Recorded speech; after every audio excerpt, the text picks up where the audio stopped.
Ainda do alto escalão do governo, tem o ex-ministro da Justiça, delegado federal Anderson Torres. A lista de denunciados inclui também o almirante Almir Garnier Santos, que comandava a Marinha e hoje está na reserva, e o tenente-coronel Mauro Cid, ex-ajudante de ordens de Bolsonaro, aceitou colaborar com as investigações por meio de uma delação premiada homologada pelo STF.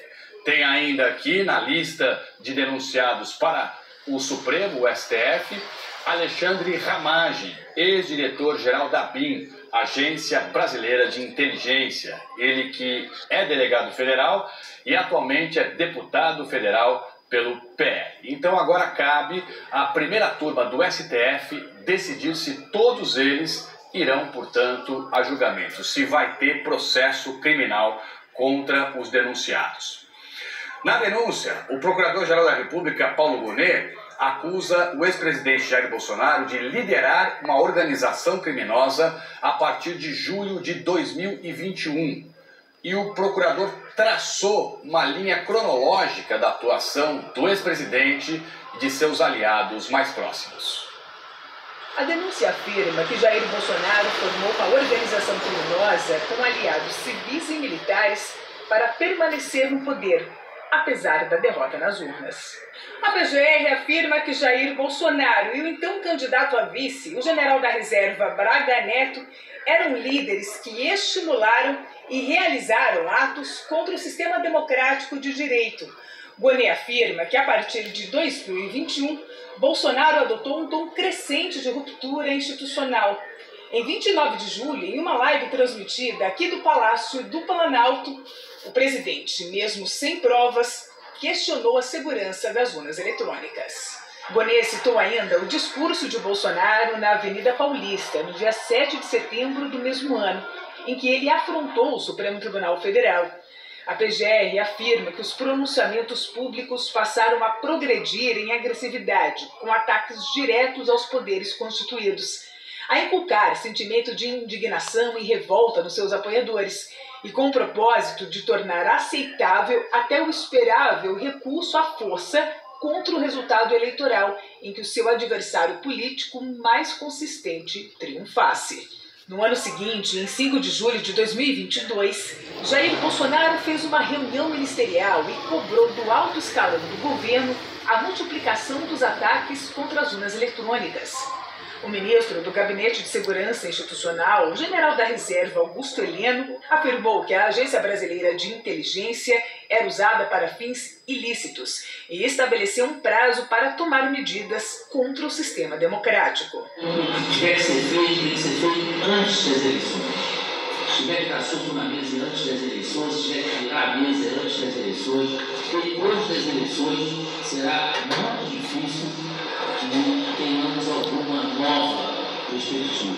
No mesmo mês, Bolsonaro promoveu uma reunião com embaixadores para fazer ataques falsos contra a justiça eleitoral para autoridades estrangeiras. De acordo com a denúncia, Bolsonaro também interferiu no conteúdo final do relatório elaborado pelos militares sobre a segurança das urnas eletrônicas, que apontou nenhuma falha no sistema. Gonet afirma que não há, afinal, justificativa para o comportamento dos sediciosos. No regime da Constituição em vigor, cabe à Justiça Eleitoral proceder à administração e ao controle judicial das eleições. Não existe a competência de militares ou de outros agentes do Executivo de rever, escrutinar, validar ou anular eleições.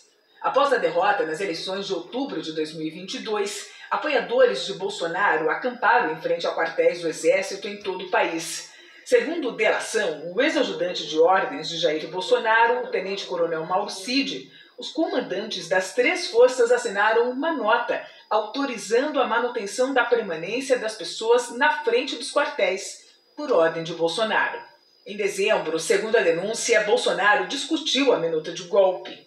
Segundo a investigação, há evidências minuciosas de reunião ocorrida no dia 14 de dezembro, onde uma nova versão do decreto golpista, já com os ajustes feitos por Jair Bolsonaro, foi apresentada pelo general Paulo Sérgio Nogueira de Oliveira aos comandantes das 3 Forças Armadas. A reunião tinha o intuito de pressionar novamente os militares a aderirem à insurreição, garantindo assim o suporte armado para as medidas de exceção que deveriam ser adotadas. Segundo a delação de Mauro Cid, somente o comandante da Marinha, o almirante Almir Garnier, deu apoio à trama golpista. A minuta do golpe foi encontrada pela Polícia Federal na casa de Anderson Torres, então ministro da Justiça. Sem o apoio integral da cúpula militar, segundo a Procuradoria-Geral da República, aliados de Bolsonaro deram andamento a um plano criminoso que previa até o sequestro e assassinato de autoridades. Os membros da organização criminosa estruturaram, no âmbito do Palácio do Planalto, plano de ataque às instituições, com vistas à derrocada do sistema de funcionamento dos poderes e da ordem democrática, que recebeu o sinistro nome de Punhal Verde e Amarelo. E segundo a PGR, o plano foi arquitetado e levado ao conhecimento do presidente da República, que a ele anuiu, ao tempo em que era divulgado o relatório em que o Ministério da Defesa se via na contingência de reconhecer a inexistência de detecção de fraude nas eleições. A Procuradoria reafirmou na denúncia que um áudio de Mauro Cid não deixa dúvidas que a ação violenta era conhecida e autorizada pelo então presidente, que esperava a execução do plano ainda no mês de dezembro de 2022. Na delação, Cid afirmou ainda que o monitoramento do ministro Alexandre de Moraes, do STF, foi feito a pedido de Bolsonaro. Paulo Gonet concluiu que os planos golpistas não deram certo porque a alta cúpula do Exército respeitou a Constituição e se posicionou contra. É de ser observado que o próprio Exército foi vítima da conspirata. A sua participação no golpe foi objeto de constante procura e provocação por parte dos denunciados. Os oficiais generais que resistiram às instâncias dos sediciosos sofreram sistemática e traiçoeira campanha pública de ataques pessoais, que foram dirigidas até mesmo a familiares. As contínuas agressões morais se davam sempre no propósito de impeli-los ao movimento rebelde, servindo ainda de efeito indutor a que outros militares, imbaídos pelo degenerado sentimento de patriotismo de que a organização criminosa se servia, formassem com os insurreitos.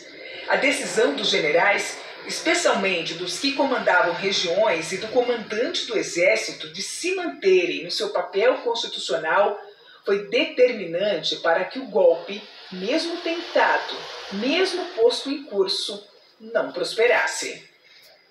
O Ministério da Defesa divulgou uma nota hoje de manhã afirmando que a denúncia da Procuradoria-Geral da República é importante para distinguir as condutas individuais